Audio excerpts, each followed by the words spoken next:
It was 11:47 p.m. on Sunday, August 5th, 1962.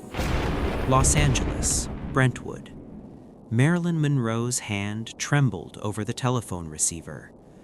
This trembling wasn't from the wine she'd been drinking, nor from the 18-degree chill of her air-conditioned home. This was that familiar fear she felt as she entered the final 3 days of her life. But this time, it was different. This time, she had nowhere left to hide. Her Spanish-style house on Fifth Helena Drive groaned under the weight of silence. The walls were haunted by ghosts of recent weeks. Manager Pat Newcomb, who never answered her calls anymore.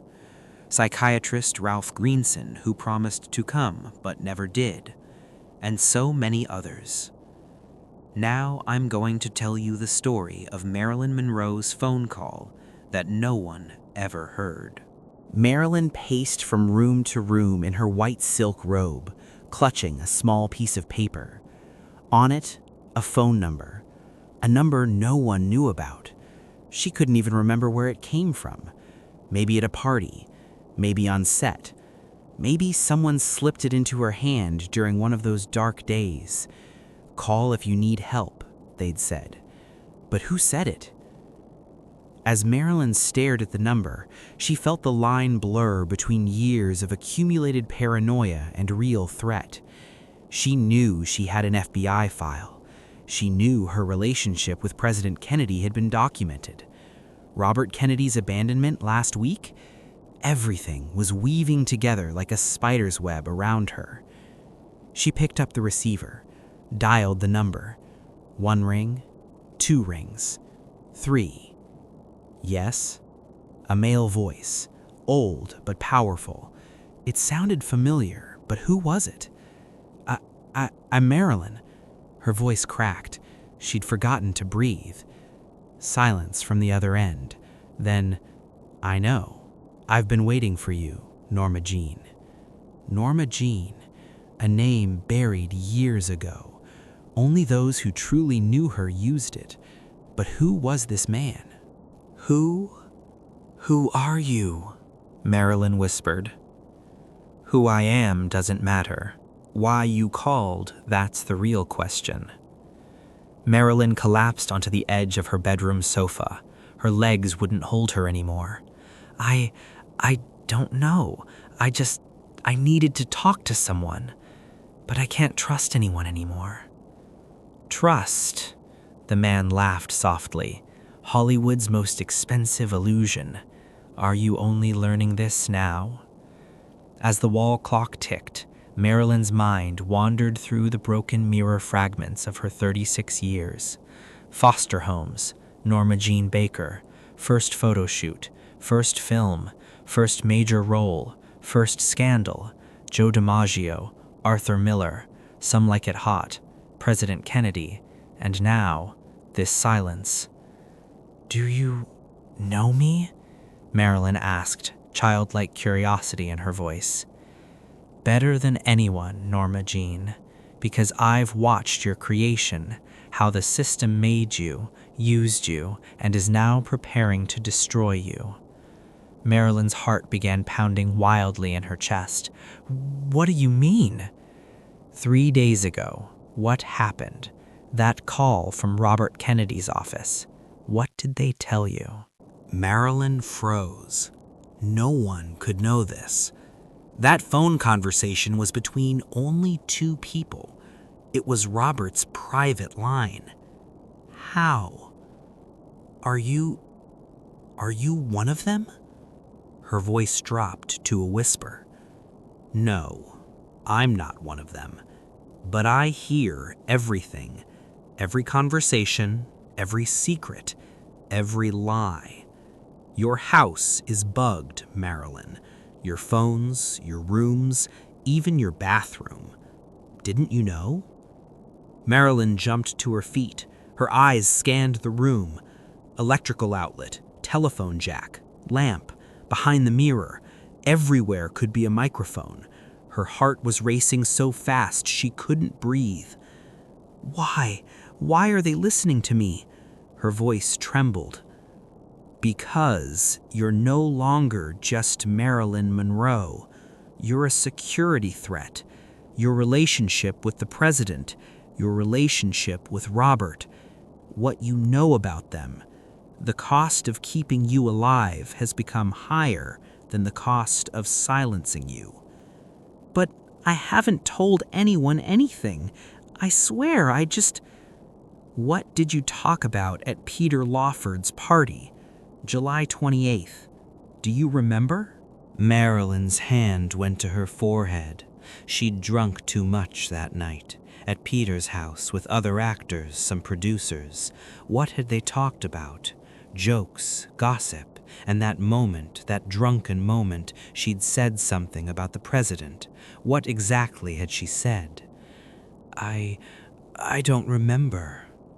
Jack told me about atomic bomb codes. I thought he was joking, but then I realized he was serious. In the bedroom, pillow talk. That's what you said.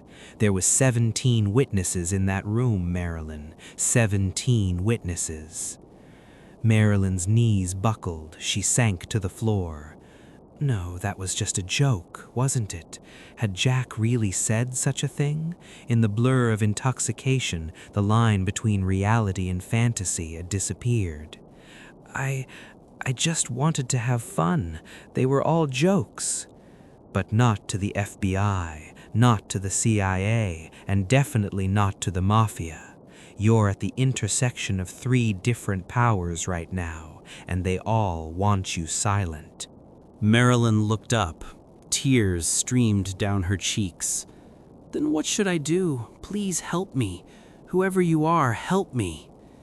The man took a long breath. First, tell me who you met with this week. Every detail. Because your survival depends on understanding what you know and what you don't. Marilyn began telling him, trembling. Monday, psychiatry session. Dr. Greenson gave her new medications. Thursday, meeting with her lawyer. She'd changed her will. Friday, Peter Lawford's call. Saturday evening, that strange invitation to Cal Neva Lodge.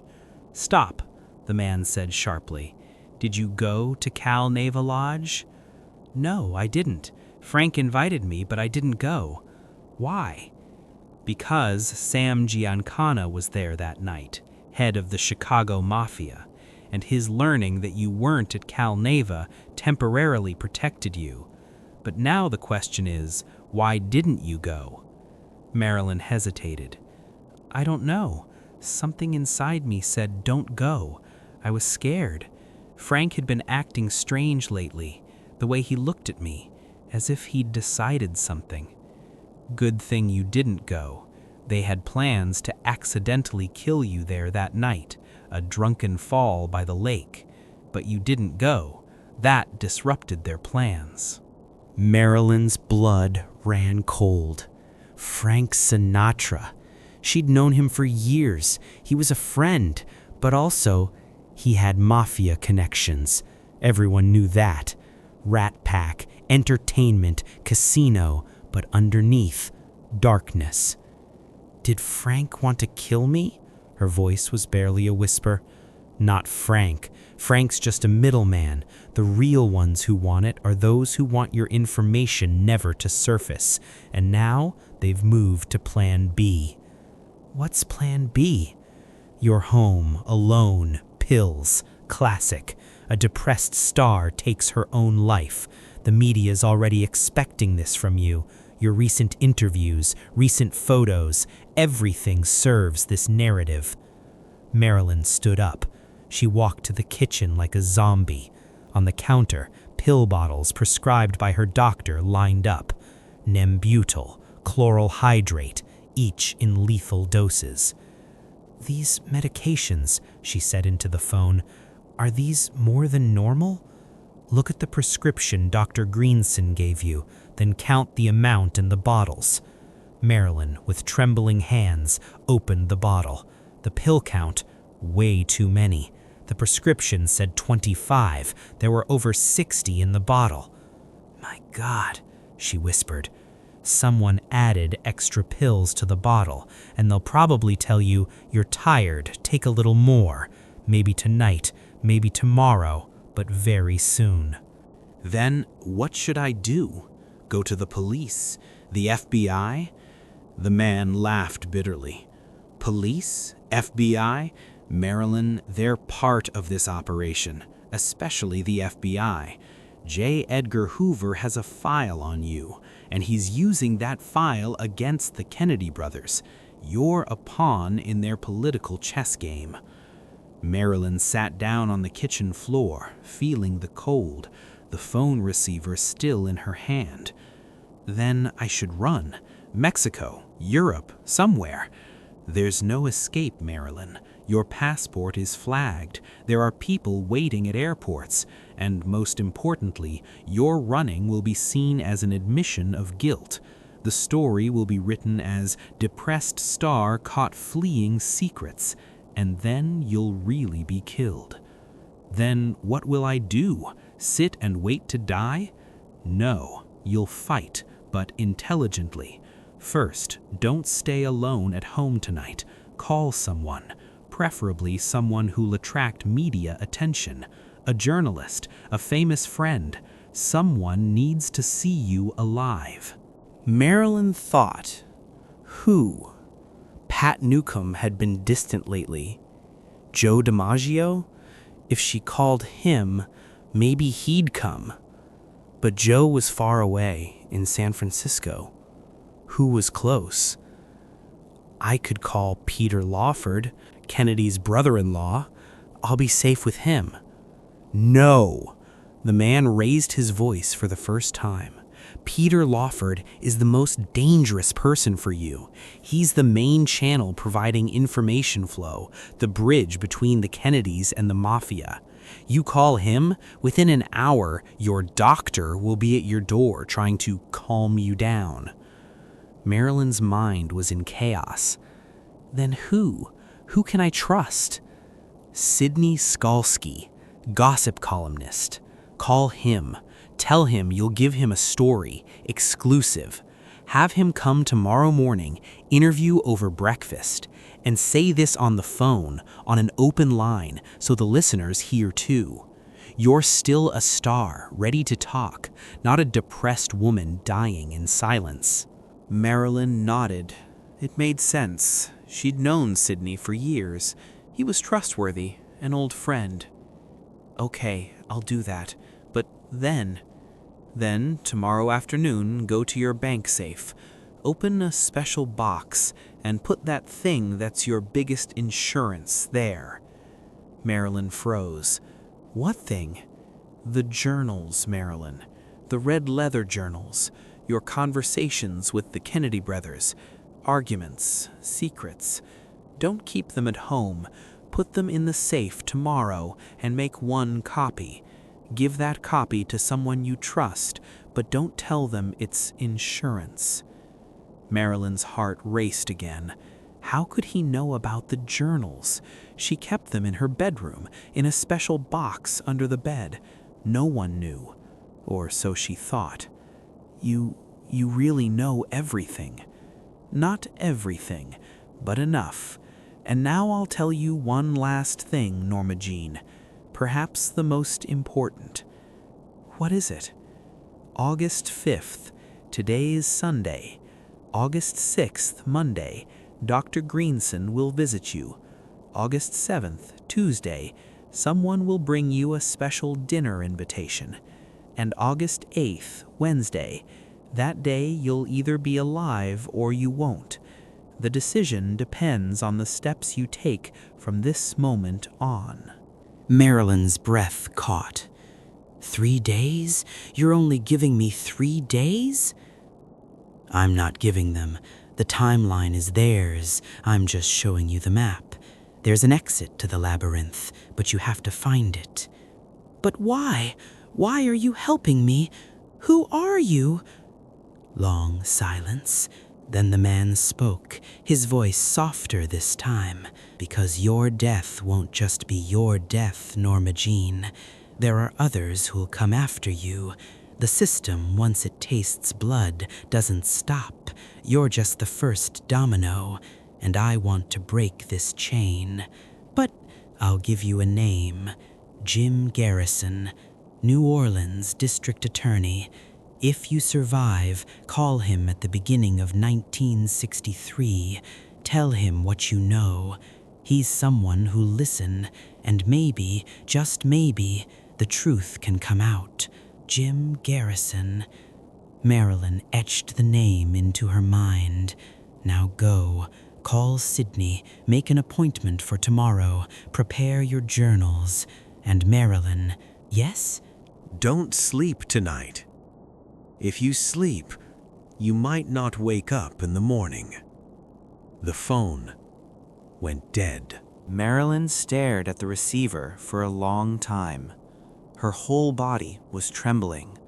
From fear, from anger, or from a feeling she hadn't felt in years. Hope. She stood up. First went to the kitchen, took all the pill bottles, emptied them into the sink, then turned on the faucet, watched the pills disappear with the flow of water. Then moved to the living room, opened the phone book, found Sydney Skolsky's number, dialed. Sydney, it's Marilyn. Yes, I know it's late, but I want to make you an offer. An exclusive interview. Tomorrow morning, at my house, over breakfast. Will you come? Sydney's surprised voice. Marilyn? Of course I'll come, but is everything okay? No, Sydney, everything is not okay. But tomorrow I'll tell you everything. 9 a.m., okay? Okay, I'll be there. She hung up. The first step had been taken. Now the journals. She ran to the bedroom, pulled out the special box from under the bed. Inside, 3 red leather-bound journals, 1961, 1962, and the last pages. Conversations with the Kennedys, arguments, promises, lies. It was all there. Marilyn pressed them to her chest. This was her only weapon, her only insurance policy. She sat like that for a while. Then the phone rang. Her heart jumped. Who was calling at midnight? She picked up the receiver. Hello? Marilyn? Peter Lawford. How's it going, sweetheart? I was thinking about you. Marilyn's hand trembled. Peter, the Kennedy connection. The man had warned her. Peter, I'm fine. Just a little tired. We'll talk tomorrow, okay? But Marilyn, the doctor called me. He said you didn't take your medications. He's worried. Maybe I should come over, talk with you. No, Marilyn said sharply. I'm fine, Peter. I just need to be alone. We'll see each other tomorrow. She hung up. Immediately it rang again. This time she didn't answer. The ringing repeated 10 times, then stopped. Silence. Marilyn went to the window edge, looked outside through the curtain. On the street, in the darkness, there was a parked car, the silhouette of someone lighting a cigarette inside. She was being watched. She turned off the lights. In the darkness, she began pacing from wall to wall. Her mind was working rapidly. Tomorrow morning, Sydney would come. Afternoon, she'd go to the bank. But what if something happened before then? She took the journals, put them in her bag, locked the door, wedged the chair against the doorknob, checked her windows. Then went to the living room, lay down on the couch, her eyes on the ceiling, but her mind in the past. Norma Jean Baker, a motherless baby, a girl growing up in foster homes, a teenager raped, a young woman who married to escape, a beauty discovered while working in a factory, then Hollywood, then Marilyn Monroe. But Norma Jean had never really died. She was always there, inside that scared little girl. And now that girl was fighting to survive. It was past 2 a.m. Her eyes were getting heavy. No, she couldn't sleep. The man said not to sleep. She got up, went to the kitchen, made coffee, black, strong, drank it. The phone rang again. This time she answered. Yes? Marilyn? Dr. Greenson. Peter called me. He's worried about you. I should come. I'll bring you new medications, help you sleep. No. Marilyn's voice was cold. I don't need my doctor tonight. We'll meet at the office tomorrow. But Marilyn, your safety. Good night, Dr. Greenson. She hung up. Now she understood. They were coming to help, to calm down, and then, no, she wouldn't allow it. Dawn began to break. The first lights from the window illuminated the living room. Marilyn hadn't slept all night. Coffee and cigarettes. 2 cups of coffee, 10 cigarettes. 8:30 a.m. Sydney would arrive in half an hour. She showered, did her makeup, put on a white dress, looked in the mirror. Marilyn Monroe, the most beautiful woman in the world. But this morning, what she saw in the mirror was Norma Jean. Norma Jean who wanted to survive. The door knocked. 9 a.m. She opened it. Sidney Skalski stood there with his notepad. Marilyn, God, you look amazing. So what's this interview about? Marilyn smiled. Come in, Sidney. I'm going to tell you a story. But first, call your photographer. I want photos taken of this interview for history. Sidney was surprised but agreed. He used the phone. Within 20 minutes, a photographer had also arrived. The interview began.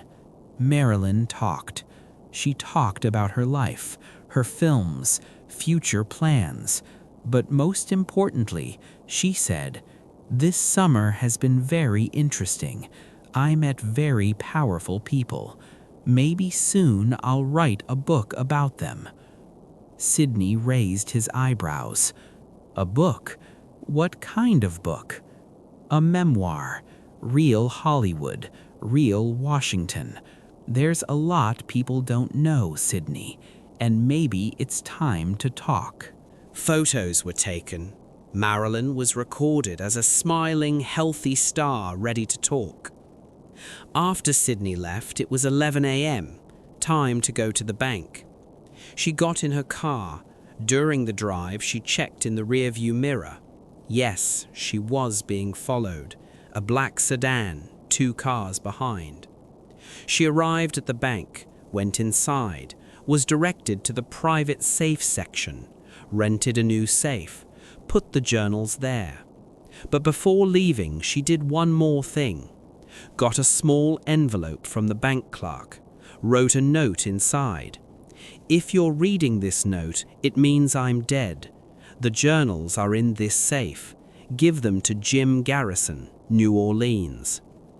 She sealed the envelope, wrote on it, to be opened in case of my death. When she left the bank, it was 12:30 p.m. Now what would she do? She returned home. The tale continued, but now she wasn't scared, she was angry. The phone was ringing again. This time not Peter, someone else. Hello? Marilyn? I just wanted to check on you. An unfamiliar woman's voice. Who are you? I'm a friend, and I just wanted to say, don't be alone tonight, please. Are you calling from that phone? Yes, but this is the last call. Now you have to make your own decisions. Are the journals safe? Yes. Good. Now, tonight, call Joe DiMaggio. Get him here. Until he arrives, don't open the door to anyone. Okay. And Marilyn. Yes? Survive. The phone went dead. Marilyn called Joe that day. Joe flew from San Francisco. He was at Marilyn's house by 7 p.m. "Norma Jean, what's going on?" Joe asked, holding her. "Joe, they're trying to kill me. I know it sounds crazy, but I believe you." Joe's voice was firm. "And I'm here. No one can touch you." That night, Joe stayed, locked the door, saw the car outside, called the police, but police said, "We don't see anything suspicious." August 8th, Wednesday morning, Marilyn woke up. She was alive. Joe was beside her. "You survived, Norma Jean. Now what do we do?" Marilyn looked out the window. The car was still there, but she no longer looked afraid. Now I'll talk, Joe. To Sydney, to journalists, to everyone. And if they try to silence me, the journals will surface. That's my insurance policy." But history wrote it differently, because the real Marilyn Monroe couldn't answer that phone on Sunday night, August 5th, 1962. Or she did, but it was the wrong person, or she never answered at all. And not on Sunday night, August 5th, but during the night between August 4th and 5th, Marilyn Monroe died. Official report? Overdose. Suicide. But the real story was never written. So what about that phone call? Who was that voice, really? And if Marilyn had answered that phone, would history have changed?